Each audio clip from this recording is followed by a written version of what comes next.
Pithapuram Panchayati Raj AE Nookaraju కుటుంబం మొత్తం చేసుకున్న ఘటనపై అనేక ఆరోపణలు అయితే వెల్లువెత్తుతున్నాయి. లేఖలు రాసి అలాగే తన కుటుంబం మొత్తం కూడా ఈ విధంగా కారణం అయినటువంటి షేక్ షాదీ ఖాన్ అంటూ కూడా ఆరోపణలు వస్తున్న నేపథ్యంలో కుటుంబం కాకినాడలో ఉన్నటువంటి తమ షేక్ షాదీ ఖాన్ కుటుంబ సభ్యులైతే వాళ్ళు కూడా తమ ఆవేదన అయితే వ్యక్తపరుస్తున్నారు. అసలు ఏం జరిగింది, షేక్ షాదీ ఖాన్ అతను ఎలా ఉండేవారు అనేది కూడా తన సోదరి ఉన్నారు, మాట్లాడే ప్రయత్నం చేద్దాం. చెప్పమ్మా, షేక్ షాదీ ఖాన్ ఏమవుతారు, మీకు ఎంతమంది మీరు అక్క చెల్లి? మేము మొత్తం 4 మెంబర్స్ అండి, 2 బ్రదర్స్ 2 సిస్టర్స్. తను సాదిక్ ఖాన్ మా తమ్ముడు, నేను తనకి అక్కనవుతానండి. అసలు ఏం జరిగింది షేక్ షాదీ ఖాన్కి సౌజన్య కుటుంబానికి ఎలా దగ్గర? ఇది అకాడమీలో వాళ్ళిద్దరికి పరిచయం అండి. మాకు తెలిసి 1 ఇయర్ నుంచి తెలిసిందండి ఈ విషయం, వాళ్ళిద్దరు రిలేషన్లో ఉన్నట్లు. ఇవన్నీ విషయాలు తను మాకు చెప్తేనే మాకు తెలిసిందండి. అది ఎంతవరకు అంటే వాళ్ళిద్దరి మధ్యన రిలేషన్ అయితే 1.5 ఇయర్ నుంచి అవ్వచ్చు, మాకు తెలిసి 1 ఇయర్ కాబట్టి. వాళ్ళిద్దరి మధ్యన అసలు ఎలా స్టార్ట్ అయిందంటే తన అకాడమీలో రావడం, వాళ్ళ ఫ్యామిలీ స్టోరీస్ చెప్పడం, తన బాధల్ని షేర్ చేసుకోవడం, ఇలాంటివన్నీ మా బ్రదర్తో తను మాట్లాడేదండి సార్. అలా మాట్లాడి వాళ్ళిద్దరి మధ్యలో బాబు ఉన్నాడు కదా, ఆ బాబుని ఇన్వాల్వ్ చేసి తనకంటూ ఫాదర్ ప్రేమ కూడా తనకి దొరకలేదు, తను ఎప్పుడు చూసినా నాతోనే ఉంటాడు, వాళ్ళ ఫాదర్తో తను తొండను, తను రారు ఇక్కడికి అని కొన్ని పర్సనల్ మ్యాటర్స్ అన్నీ తను మా బ్రదర్తో షేర్ చేయడం వల్ల తను కొంచెం తనకి దగ్గర అయ్యాడండి. అంటే ఒక బాబుకి ఫాదర్ లేడు, అయ్యో ఏంటి ఒక ఆడపిల్ల జీవితంలో ఇలాంటివి కూడా ఉంటాయా అని చెప్పి తను బాధపడి తనతో పాటు కొంచెం మాట్లాడడం మొదలెట్టాడు సార్ తను. అలా వాళ్ళ రిలేషన్ కంటిన్యూ అయింది సార్. అది ఎంత ఇప్పుడు రాసిన మాకు అర్థం కాని విషయం అంటే మా బ్రదర్ నేమ్ ఎందుకు రాశారు అనే విషయం మాకు అర్థం. యాక్చువల్లీ తను చెప్పేది వాళ్ళ ప్రాపర్టీస్ ఇష్యూస్ వల్ల అయినా మాకు ఇలాంటి ప్రాబ్లమ్స్ ఉన్నాయేమో అని చెప్పి తను మా బ్రదర్స్తో షేర్ చేసేసారు. అంటే అప్పులోళ్ళందరూ వాళ్ళ ఇంటికి ఒకసారి వచ్చి వాళ్ళ ఫాదర్ని అడిగినట్లు తను మా బ్రదర్తో షేర్ చేసినప్పుడు మా బ్రదర్ మాకు చెప్పారు సార్ ఆ విషయం, వీళ్ళు అప్పులోళ్ళందరూ వాళ్ళ ఇంటికి వచ్చారని చెప్పి. సో నేను అనుకున్నదంతవరకు అయితే వాళ్ళు అప్పులోళ్ళ వల్ల, వాళ్ళ ఉన్న బ్యాక్గ్రౌండ్ వల్ల వాళ్ళకి ఏమైనా సఫర్ అయ్యి ఉండి ఇలా జరిగింది అనుకుంటున్నాను. కూడా రీజన్ అయితే అదే అనుకుంటున్నాను సార్. కాకపోతే ఇవన్నీ విషయాలు మా బ్రదర్కి తెలుసు కాబట్టి మా బ్రదర్ నేమ్ రాశారు అనుకుంటున్నాను సార్ నేనైతే. అంటే ఇప్పుడు ఈ జరిగిన విషయంలో ఆ రోజు ఏం జరిగింది? మీ 16వ తేదీన ఘటన జరిగింది, మీకు షాదీక్ ఎవరికి చెప్పకుండా ఫోన్లు పరారైపోయిన పరిస్థితి ఏమైనా చెప్పాడు మీకు వెళ్ళే ముందు? షాదీక్ ఆదివారం మొత్తం ఇంట్లోనే ఉన్నాడు సార్. తను ఒక కాల్ కూడా రాలేదు సార్. ఆదివారం సాయంకాలం 5:30కి కాల్ వచ్చింది సార్, తన దగ్గర నుంచి వచ్చింది. తను అప్పుడు అకాడమీకి వెళ్తున్నారు సార్. వెళ్తుంటే కాల్ చేసి ఒకసారి మా హోమ్కి వస్తావా అని చెప్పి కాల్ చేసింది సార్. మా బ్రదర్ అన్నారు నేను రాను, నాకు కొంచెం పిల్లలకి కాంపిటీషన్ ఉంది సార్ ఈ మంత్ ఎండింగ్లో, సో దాన్ని ఇంట్రెస్ట్ చూపించలేకపోతున్నాను, నీ వల్ల నేను పిల్లల కోసం నేను రానని చెప్పి తను వెళ్ళిపోయారండి సార్. వెళ్ళిపోయి అకాడమీ దగ్గర నుంచే తను కాల్ చేశారండి సార్. 6:30, 7 o'clockకి తనకి కాల్ చేస్తే తను కాల్ లిఫ్ట్ చేయలేదండి సార్. నార్మల్గా ఫస్ట్ 2 రింగ్స్ అయ్యాయండి సార్, తర్వాత స్విచ్ ఆఫ్ వచ్చిందండి సార్. అదే రోజు సార్ స్విచ్ ఆఫ్ వస్తే వాళ్ళ ఫాదర్కి చేశారండి సార్, స్విచ్ ఆఫ్ వచ్చిందండి సార్. వాళ్ళ మదర్కి చేస్తే రింగ్ అవుతుందండి సార్, బట్ వాళ్ళు లిఫ్ట్ చేయలేదండి సార్. అండ్ మాకు తెలిసినంత వరకు ఇక్కడ కస్టడీలో వాళ్ళు మండే మార్నింగ్ మాకు తెలిసిన విషయం ఏంటి సార్, డ్రైవర్ వాళ్ళతో పాటు ఉన్నాడండి సార్. ఆ డ్రైవర్కి కూడా వాళ్ళు ఇన్ఫార్మ్ చేశారండి సార్, ఫోన్ స్విచ్ ఆఫ్ చేసామా, నువ్వు మాతో కాల్ చేయకు అన్నారు అంటే సార్. ఆ రోజు నైట్ మా బ్రదర్ నాకు కాల్ చేసి చెప్పారు ఏమని చెప్పి, నా స్టూడెంట్స్ నేను అక్కడ చూడడానికి వెళ్తున్నాను, మీరు జాగ్రత్తగా ఉండండి ఇంట్లోని, ఇంతవరకే మాకు చెప్పారు సార్. ఆ రోజు మార్నింగ్ నుంచి ఇంకా రాజమండ్రి కానిస్టేబుల్స్ వచ్చి మా ఇంట్లోనే ఉన్నారు సార్. అప్పటి దగ్గర నుంచి ఇప్పుడు వచ్చి మా దగ్గర మొబైల్స్ లేవు సార్, మేము ఎవరితో మాట్లాడినన్ని వాళ్ళు ఆల్రెడీ చూసుకున్నారు సార్, అన్నీ చెక్ చేసుకున్నారు సార్. ఇంకా మాకు అర్థం కాని విషయం ఏమంటే లేనిపోని ఆరోపణలు ఎందుకు వస్తున్నాయో మాకైతే తెలుసు సార్. అంటే ఆస్తి మొత్తం కాజేశారు, వాళ్ళ సోదరు పేరు మీద కూడా ఇవన్నీ కూడా రాయించేశారని కూడా ప్రచారం జరుగుతుంది, అవన్నీ కూడా. ఒకవేళ మా మీద ఆస్తి రాసేస్తే మా ఆధార్ కార్డ్స్ మీకు ఇచ్చేసాం కదా సార్. ఆ సిచ్యువేషన్ జరిగిన నైటే వాళ్ళ ఆధార్ కార్డ్స్ తీసుకున్నారు, మా పాస్పోర్ట్స్ తీసుకున్నారు, మా అకౌంట్స్లో బుక్స్ తీసుకున్నారు, పాన్ కార్డ్స్ తీసుకున్నారు, అన్నీ వాళ్ళకే ఇచ్చేసాం సార్ డిపార్ట్మెంట్కి. ఇంకా మా దగ్గర ఏం లేదు సార్. వాళ్ళు చెక్ చేసుకొని వాళ్ళు చూసుకుంటే వాళ్ళకే తెలుస్తుంది కదా సార్ మేము తీసుకున్నామా లేదా అని చెప్పే విషయం వాళ్ళకి తెలుస్తుంది సార్. మరి ఇప్పుడు ఎలా చూడాలంటే ఇప్పుడు ఈ జరిగిన ఘటనలో సౌజన్య కోట్లాది రూపాయల ఆస్తి ఉంది, ఆ ఆస్తిని కాజేసేందుకే సాదిక్కి స్కెచ్ వేసి వాళ్ళ కుటుంబానికి దగ్గరయ్యారు. ఈ విధంగా చేసి తను వేరే పెళ్లి చేసుకుని వెళ్ళిపోయే క్రమంలోనే గొడవ జరిగింది. ఈ విషయం అంతా అలా కుటుంబం మొత్తం అంతా కూడా. ఒకవేళ తను వాళ్ళ ప్రాపర్టీస్ కావాలి అనుకుంటే స్టార్టింగ్లోనే తీసుకుంటారు. ఇప్పుడు తను పెళ్లి చేసుకొని బతిమాలినప్పుడే సరే ప్రాపర్టీ కోసం పెళ్లి చేసుకోవచ్చు అని అనుకోవాలి. మాకు ఆ ప్రాపర్టీ అవసరం లేదు సార్, ఆ అమ్మాయితో మాకు పెళ్లి చేయడం కూడా మాకు ఆ రిలేషన్ నచ్చలేదు సార్. సో దానివల్ల మేము వద్దనేసాం సార్. తన్ని వద్దన్న చోటే తనకి చాలా ప్రాబ్లం అయింది సార్. అంటే తను మేము అవాయిడ్ చేసాం. తన దగ్గర ఉన్న ఒక హ్యాబిట్ ఏంటంటే తను ఎవరైనా అవాయిడ్ చేస్తే తనకు నచ్చదు సార్. సో తనకి తనతో ఉన్నారా మీరు తిరగడం మాట్లాడడం ఇలాంటివి ఎప్పుడైనా చేశారా? ఇంటికి వచ్చిందో తను ఎప్పుడైనా? ఎస్ సార్ 2 times వచ్చింది సార్. అంటే మాకు తెలిసి మేము మాట్లాడింది 2 times సార్ తనకి ఇంటికి. ఒకసారి వాళ్ళ ఫాదర్తో వచ్చింది సార్, తను ఒకసారి సింగిల్గా తనే వచ్చింది సార్. అంటే తను మమ్మల్ని రిక్వెస్ట్ చేయడానికి వచ్చింది సార్, మ్యారేజ్ చేసుకోమని చెప్పి మమ్మల్ని రిక్వెస్ట్ చేయడానికి వచ్చింది సార్. మేము ఒప్పుకోలేదు సార్ ఆ విషయంలో. ఆ విషయంలో ఒప్పుకోకపోతే తను మాకు ఆ మాట చెప్పింది సార్, ఒకవేళ నేను పెళ్లి చేయకపోతే సాదిక్ని వేరే అమ్మాయిని ఇచ్చి పెళ్లి చేస్తే నేను ఈ విషయం చెప్పింది సార్ తను. సో మేము ఆ చేయలేకపోవడం వల్లే తను మా బ్రదర్ నేమ్ రాసి చనిపోయిందేమో అని అనుకుంటున్నాం సార్ మేమైతే. అంటే మరి ఇలాగ ఉగ్రవాదులకి అమ్మేస్తాను ఇటువంటి విషయాలు బయటకు చెప్తే నిన్ను ఏదైతే ఇటువంటి చర్యలు అంటే తన ఒక ఎక్కడ ట్రైనింగ్ పొందాడు, అకాడమీ పెట్టారు, ఈ షూటింగ్ అకాడమీ మరి ఎలా నేర్చుకున్నాడు అనేది కూడా అనేక అనుమానాలు ప్రతి ఒక్కరు కూడా చెప్తున్నారు. మరి ఎక్కడ ఈ సార్ ఇప్పుడు స్పోర్ట్స్ అనేది స్కూల్ నుంచి వస్తుంది సార్. ప్రైవేట్ స్కూల్లో చదివే పిల్లలు స్పోర్ట్స్ బయట నుంచి నేర్చుకుంటాం. మీకు గవర్నమెంట్ స్కూల్లోనే చదివాం సార్. మేము హై స్కూల్ నుంచి స్పోర్ట్స్ నేర్చుకున్నాం సార్. ఎన్సీసీ హై స్కూల్లోనే సార్. షూటింగ్ కూడా మాకు స్కూల్లోనే నేర్పించారు సార్. అందులో మేము ట్రైనింగ్ తీసుకున్నాం సార్. అంటే గవర్నమెంట్ స్కూల్లో ఫ్రీగా ఏదైనా నేర్పిస్తారని చెప్పి గవర్నమెంట్ స్కూల్లో ట్రైనింగ్ తీసుకున్నాం సార్. వాడు కష్టపడి నేషనల్ అప్పుడులోనే పూణే వెళ్ళాడు సార్. వాడు 9th క్లాస్లో పూణే వెళ్ళి అందులో గోల్డ్ మెడలిస్ట్ అయిన తర్వాతే వాడిని సెలెక్ట్ చేసుకున్నారు సార్. సెలెక్ట్ చేసుకుంటే ఫ్రీ ఎడ్యుకేషన్ వాడికి వచ్చింది సార్. దానివల్ల తను నేర్చుకొని తను ఓన్ అకాడమీ అవి పెట్టుకున్నాడు సార్. ఇందులో ఉగ్రవాదుల చేతులు ఉండవు సార్. మనుషులకి ఉగ్రవాదులే అవసరం లేదు సార్. ఇందులో ఉగ్రవాదులు ప్రతి దాంట్లో ప్రతి ఇంట్లో గొడవలు జరుగునని అందరింట్లో ఉగ్రవాదులు ఉంటారు కదా సార్. ప్రతిది ఉగ్రవాదులు నేర్పిస్తేనే నేర్చుకుంటారేంటి సార్. స్కూల్ అనేది టాలెంట్ అనేది ఒక ప్రతి పిల్లలవాడికి ఉంటుంది. ఆ టాలెంట్ని బయట చూపించుకోవడానికి తను అకాడమీ పెట్టి అన్నీ నేర్పించారు సార్.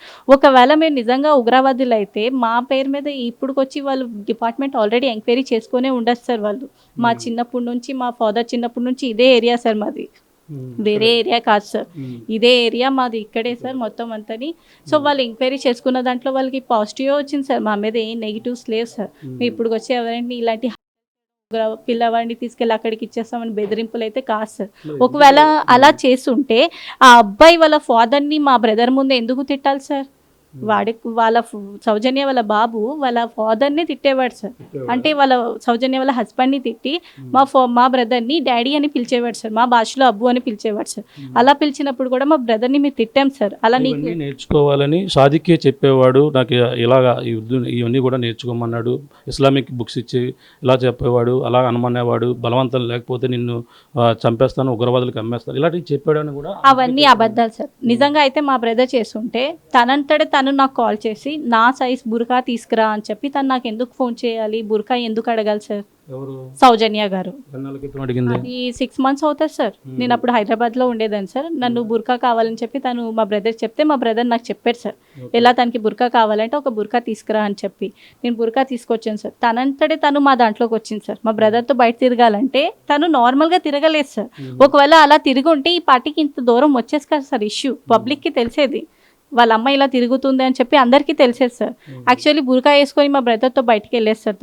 తనే మా దగ్గర నుంచి బుక్స్ తీసుకునేది సార్, ఇంగ్లీష్లో సార్. తను ఇంగ్లీష్ ఎక్కువ చదివేది, సో ఇంగ్లీష్లో బుక్స్ తీసుకునేది సార్. అన్నీ తనంతడే తను చేసి ఇప్పుడు లెటర్లో నేనేం చేయలేదు, తనే ఇలా చేయమంటే చేశాను అని చెప్పి మా బ్రదర్ మీద ఎందుకు రాసిందో ఆ విషయం అయితే మాకు తెలుసు సార్.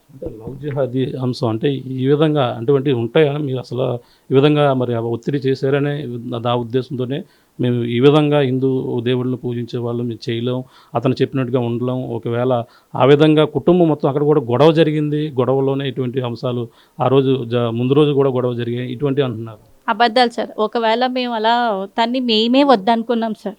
తన్ని మేమే వద్దనుకున్నాం. మా దాంట్లో నువ్వు రావద్దమ్మా, మా ఇస్లాం వేరు, మా పద్ధతి వేరు, నువ్వు మాకు సెట్ కావు, మీ పద్ధతిలో మేము రాలేం, మా పద్ధతిలో మీరు రాలేదని చెప్పి తనకి ఆ విషయం మేము చెప్పాను సార్. వాళ్ళ ఇంట్లో వాళ్ళ ఫాదర్ కూడా తనకి చెప్పారు సార్. వాళ్ళ మదర్ కూడా మా మదర్ని కూడా ఒప్పించిందండి సార్. ఏమని, నేను సాదిక్ని మ్యారేజ్ చేసుకుంటానని చెప్పి తన మదర్ని ఒప్పించిందండి సార్. వాళ్ళ ఫాదర్ ఒప్పుకోలేదండి సార్ ఆ విషయాన్ని. మేము యాక్సెప్ట్ చేయలేదు సార్. కావాలంటే నార్మల్గా తిరగండి, రిలేషన్లో ఉండండి, బట్ మ్యారేజ్ వరకు వెళ్ళొద్దని చెప్పేసాం సార్. మేము చెప్పారు సార్ ఆ విషయం. మా ఇంటికి వచ్చి చెప్పారు సార్. వాళ్ళ కోసమే వేరేగా హోమ్ కూడా తీసుకున్నారని చెప్పారు సార్. ఎవరి కోసం హోమ్ తీసుకున్నారు? సౌజన్యాని మా బ్రదర్ ఎప్పుడైనా మీట్ అవ్వాలంటే వేరే హోమ్లో మీట్ అవ్వండి, ఇప్పుడున్న ప్రెసెంట్ హోమ్లో అయితే మీట్ అవ్వద్దని చెప్పి వాళ్ళ ఫాదరే తీసుకున్నారండి సార్. అన్నీ వాళ్ళ ఫాదరే చేశారు సార్. మా బ్రదర్తో తిరిగేవాళ్ళు, తినేవారు, అన్నీ చేసేవారు. బట్ మా బ్రదర్ నేమ్ ఎందుకు రాశారంటే నాకైతే క్లారిటీ వచ్చిన విషయం ఇదే సార్. వాళ్ళ ప్రాపర్టీస్ కోసం తన దగ్గర ఏమున్నాయి అన్నీ మా బ్రదర్కి తెలుసు అని చెప్పి తను ఒకసారి చెప్పింది సార్. అన్నీ మా బ్రదర్కి చెప్పేది కాబట్టి అన్నీ తెలుసు సార్. ఒకవేళ ఇవి ఎక్కడైనా లీక్ చేస్తాడేమో అని చెప్పి ముందే మా బ్రదర్ నేమ్ రాసి పెట్టేసి ఉండొచ్చు సార్ వాళ్ళు. స్లో పాయిజన్ మరి అంశం మరి ఎలా చూడాలంటే తన భర్త జగదీష్ రెడ్డి కారణం కూడా తానే బలవంతంగా అంటే ఈ విధంగా స్లో పాయిజన్ ఇచ్చి సైనైడ్ విడతల వారిగా ప్రోటీన్ పౌడర్లో కలిపారు అనేది వాళ్ళు చెప్తున్నటువంటి వెర్షన్. మాకెలా చెప్పిందంటే సార్ తను వాళ్ళ హస్బెండ్కి సమ్ ప్రాబ్లం ఉంది అంటే ఏదో లంగ్స్ ఇన్ఫెక్షన్ వచ్చింది ఫస్ట్ చెప్పింది సార్. అంటే హాస్పిటల్ ఇక్కడే అడ్మిట్ చేశారంట సార్, కాకినాడలో ఎక్కడో మాకు తెలీదు. సో ఆ డాక్టర్ డిక్లేర్ చేసి చెప్పారంటే ఏమని మీ హస్బెండ్ సారా బియర్స్ ఇలాంటి ఏమైనా డ్రింక్ చేస్తారని చెప్పి అడిగితే చేస్తారు సార్ అని చెప్పి తను హోమ్లో కూడా బాటిల్స్ ఉండేవండి సార్ వాళ్ళ హోమ్లో. ఆ బాటిల్స్ అన్నీ చూసి చెప్పిందండి సార్ అవును ఇలా చేస్తారంటే. అవి కాకుండా ఇంకా వేరే ఏమైనా ఉన్నాయని అడిగితే మాకు తను ఏం చెప్పిందో మాకైతే ఆ విషయం తెలియదు సార్. యాక్చువల్లీ వాళ్ళు ఇక్కడ ట్రీట్మెంట్ సరిగ్గా జరగలేదని మళ్ళీ తను ఇక్కడ హైదరాబాద్ తీసుకెళ్ళిందని సార్. అక్కడ కూడా తను ట్రీట్మెంట్ చేస్తే ఇంకా వాళ్ళు చెప్పేశారని సార్ టోటల్ బాడీ పార్ట్సే తనవి డ్యామేజ్ అయిపోయి బతకడం కొంచెం కష్టమేమో అని చెప్పి తను చెప్తే మా బ్రదర్కి చెప్పింది సార్. తను యాక్చువల్లీ తను నార్మల్ డెత్ అని చెప్పి డెత్ సర్టిఫికేట్లో కూడా నార్మల్ డెత్ అని చెప్పి వచ్చింది అని చెప్పి మా బ్రదర్తో షేర్ చేసుకుంది సార్. తను అసలు ఈ విషయంలో మా బ్రదర్కి ఏ సంబంధం లేదు సార్. తను మా బ్రదర్ మీద ఇష్టపడి కావాలని చెప్పి వాళ్ళ హస్బెండ్కి ఏమైనా చేయొచ్చేమో కానీ మాకైతే తెలుసు సార్ ఈ విషయం. మాకు తెలిసిన విషయం ఇంతవరకే సార్. జగదీష్ రెడ్డికి సాదిక్కి ఎప్పుడైనా గొడవ జరిగిందట? ఒకసారి Feb 14 సార్ వ్యాలంటైన్ డేకి ఒకసారి తను కాల్లో మాట్లాడుతుందన్నమాట సౌజన్య. అప్పుడు వాళ్ళ హస్బెండ్ తన దగ్గర ఉన్నట్లు మా బ్రదర్కి చెప్పలేదు సార్. యాక్చువల్లీ తన హస్బెండ్ ఉంటే తను మాట్లాడు సార్. ఆ విషయం వాళ్ళ హస్బెండ్ తెలిసిపోయింది సార్. అంటే తను వేరే వాళ్ళతో ఎవరితో రిలేషన్లో ఉందని చెప్పి తెలిసిపోయి మా బ్రదర్ని రమ్మని హోమ్కి పిలిచారండి సార్. సరే మాట్లాడదామని చెప్పి మా బ్రదర్ వెళ్ళారండి సార్. ఇక్కడే సార్ కాకినాడలోనే వాళ్ళ హోమ్ దగ్గర పాత హోమ్ దగ్గర సార్. సో పిలిస్తే వెళ్ళాడని సార్. వెళ్ళగానే వాళ్ళ హస్బెండ్ ఏం చేశారంటే తనకి ఉన్న మనుషుల్ని రౌండప్ చేసి మా బ్రదర్ని కిచెన్లో లాక్ చేస్తారండి సార్. లాక్ చేసేస్తే తను సెల్ఫ్ డిపెండ్ అంటే తనకి తను కాపాడుకోవాలని చెప్పి కిచెన్లో చాకులు తీసి చాకు ఏదో ఉంటే నైఫ్ తీసి దాన్ని డోర్ని కొడుతూ ఉన్నప్పుడు తన కంటి కిందని దాని హ్యాండ్కి తగిలిందని చెప్పి మా బ్రదర్ మాతో చెప్పారు సార్. అతనికి సార్ సౌజన్య వాళ్ళ హస్బెండ్కి జరిగింది సార్. అలా అది అయిన తర్వాత 3 days తర్వాత వాళ్ళ ఫాదర్ వచ్చి ఇదే విషయం మాకు చెప్పారు సార్. వాళ్ళ ఫాదర్ వచ్చి ఇది చెప్పారు ఇలా జరిగిందమ్మా ఇలా వద్దని చెప్పమ్మా మా అమ్మాయితో మాట్లాడకని చెప్పమ్మా తన వల్ల మేము ఒక అబ్బాయిని కోల్పోయాము వాళ్ళ అబ్బాయిని తన వల్లే కోల్పోయామని చెప్పి వాళ్ళ ఫాదర్ మనకు క్లారిటీ చేసి సౌజన్య వల్ల వాళ్ళ అబ్బాయిని కోల్పోయారండి సార్. వాళ్ళు ఏదో తన కోసం ఏం జరిగిందో మాకు అంత ఇష్యూ స్టోరీ అయితే తెలీదు, ఇంతవరకు అయితే మాకు చెప్పారు సార్. సో మీ అబ్బాయిని కూడా జాగ్రత్తగా చూసుకోండి వద్దు తన రిలేషన్ కట్ చేసామంటే తను నార్మల్గానే 10 days మాట్లాడలేదు సార్. ఆ విషయం జరిగిన తర్వాత 10 days మాట్లాడకపోతే తను ఒకసారి ఏం చేసిందంటే స్లీపింగ్ టాబ్లెట్స్ వాష్రూమ్లో మింగేస్తే వాళ్ళ అబ్బాయి కాల్ చేసి మా బ్రదర్కి చూపించాడు సార్. అంటే వీడియో కాల్ చేసి చూడు మమ్మీ ఇలా అయిపోయిందంటే మా బ్రదర్ అప్పుడు వెళ్ళి అప్పుడు వాళ్ళ ఫాదర్కి చెప్పారండి సార్. అదే సార్ వాళ్ళ రిలేషన్లో ఉన్నప్పుడే ఒక 8 months అలా అవుతుంది సార్. అప్పుడు వాళ్ళ ఫాదర్ దగ్గరికి వెళ్ళి సౌజన్య ఫాదర్ దగ్గరికి వెళ్ళి చెప్పారు నేను మాట్లాడిపోతే మీ అమ్మాయి నన్ను ఇలా బెదిరిస్తుంది బ్లాక్మెయిల్ చేస్తుంది అని చెప్పి చెప్పారు సార్. ఆ తర్వాత నుంచి ఇంకా తను భయపడి తనతో రిలేషన్లో ఉన్నాడు అంతవరకే కానీ సార్ వాళ్ళ ప్రాపర్టీస్ వాళ్ళ గోల్డ్స్ వాళ్ళ కార్స్ ఇవేమి మాకు సంబంధం లేవు సార్. ఏం లేవు సార్. ఎలా ఉంటాడు మీ సాదిక్ తన నేచర్ ఎలా ఉంటుంది జనరల్గా ఫ్రెండ్స్ అక్కడ సర్కిల్ అనేది కూడా ఎలా ఉంటుంది? తను నార్మల్గానే ఉంటాడు సార్ మాతో ఇంట్లో నార్మల్గానే ఉంటాడు సార్. ఎప్పుడు ఎవరిని కొట్టడం తిట్టడం అలాంటివి ఏం లేదు సార్. ఇప్పుడుకొచ్చి మా బయట కూడా తను స్కూల్ డేస్ అయినా కాలేజ్ డేస్ అయినా ఎవరితో గొడవలు అయినా అలాంటి ఏం లేదు సార్. వాడి దగ్గర ఏమి నార్మల్గానే ఉంటాడు సార్. మరి ఇప్పుడు మళ్ళీ కలిసారా మాట్లాడారా? ఇప్పుడు ఎందుకు అంత దూరం పారిపోయావు మరి జరిగిన మాట్లాడారా? ఇప్పుడు ములాఖాత్ అడిగాం సార్. మొన్న రీసెంట్గా మేము నిన్నే వెళ్ళాం సార్. నిన్న వెళ్ళి తనతో మాట్లాడాం సార్ కలిసి. అప్పుడు మేము అడిగి ఎందుకు ఎలా జరిగింది ఏంటి అంటే నాకు అదే అర్థం అవ్వట్లేదు తను నా నేమ్ రాసి ఎందుకు నేను అది భయపడి వెళ్ళిపోయిన అంత తెప్పించి నేను ఎక్కడికి పారిపోలేదు వాళ్ళ ఆస్తులు నేను తీసుకోలేదు వాళ్ళు ఏమి నా దగ్గర లేవమ్మా నా మీద కావాలని రాస్తున్నారు అవన్నీ బయట అని చెప్పి తను చెప్పాడు సార్. తను రాసింది ఓకే, నోకరాజు కూడా తన లెటర్లో కూడా రాశాడు కదా బలవంతంగా నా కుమార్తెని బలవంతంగా లొంగ తీసుకున్నారు ఇవన్నీ కూడా రాశారు. తానే మా కుటుంబం మొత్తం తానే తనపై చర్యలు తీసుకున్నాం కూడా. అవును సార్. తను అదే చెప్పాను కదా సార్ వాళ్ళ ఫాదర్ మా ఇంటికి వచ్చారు అని చెప్పి అప్పుడు తను అదే రీసెంట్గా మ్యారేజ్కి ప్రపోజల్ తెచ్చింది మేము అవాయిడ్ చేసామని చెప్పాను కదా సార్. అప్పుడు వాళ్ళ ఫాదర్ కూడా ఒప్పుకోలేదు సార్ మ్యారేజ్కి. సో తను మ్యారేజ్ చేసుకుంటే ఒకవేళ మేము ఇవి ముందే చెప్పారు సార్, సౌజన్యకి మాట చెప్పారండి సార్, నువ్వు అలాంటి పనులు చేస్తే నా పరువు పోతుంది, నేను సౌజన్యకి ఇన్ఫామ్ చేశారు సార్. ఆ మాట మా బ్రదర్తో కూడా షేర్ చేసింది సార్ తను. ఏమని, మేము మ్యారేజ్ చేసుకుంటే డాడీ ఇలా చేసుకుంటారంటే అప్పుడు మా బ్రదర్ భయపడారు. ఎందుకంటే తనుకున్నది ఫాదర్ కాబట్టి అలా చేయకూడదు, తప్పు, మీ ఫాదర్కి ఏం జరగకూడదు, మనం నార్మల్గా ఉందాం, మ్యారేజ్ వరకు వద్దని చెప్పి మా బ్రదర్ తను ఒప్పించారు సార్. తను ఒప్పుకోలేదు సార్, దాన్ని యాక్సెప్ట్ చేయట్లేదు. అంటే తన్నే మ్యారేజ్ చేసుకుంటాం, మా బ్రదర్ వేరే అమ్మాయిని మ్యారేజ్ చేసుకోకూడదని చెప్పి మా దగ్గర కూడా చెప్పింది సార్. అలా అని చెప్పి మా దగ్గర కంటే మేము తన్ని కొంచెం మందలిచ్చాం సార్, అలా మాట్లాడకూడదు, తప్పు, నువ్వు ఏం మాట్లాడుతున్నావు, నీది వేరు మాది వేరు కదమ్మా అని చెప్తే, లేదు నేను సాదిక్నే పెళ్లి చేసుకుంటానని చెప్పి దాన్ని చెప్పింది సార్. దానికోసం నేనైతే అనుకోవడం ఇదే సార్, ఎందుకంటే అన్నీ తెలిసిన వాడికే పేరు రాసేస్తే మొత్తం పబ్లిసిటీ ఏం చేస్తుంది, అన్నీ తెలుసు కాబట్టి వాడిని లోపల వేయచ్చు, ఏదో ఒకటి చేయొచ్చు అని చెప్పి ప్లాన్తో చేశారు సార్. ఇదైతే ఇదనైతే సౌజన్య అవ్వచ్చు సార్. అంటే సౌజన్య ఒకరు తండ్రి మొత్తం తల్లి కూడా రాసింది అంటున్నారు, ఇవన్నీ కూడా మరి అబద్ధాలు సార్. ఎంతమంది ఏం రాశారో మాకైతే తెలియదు సార్, బట్ ఇందులో చాలా అబద్ధాలే మాత్రం ఉన్నాయి సార్. అంటే లేనిపోని అన్ని మా బ్రదర్ మీద ఎలా తోసేస్తారు సార్.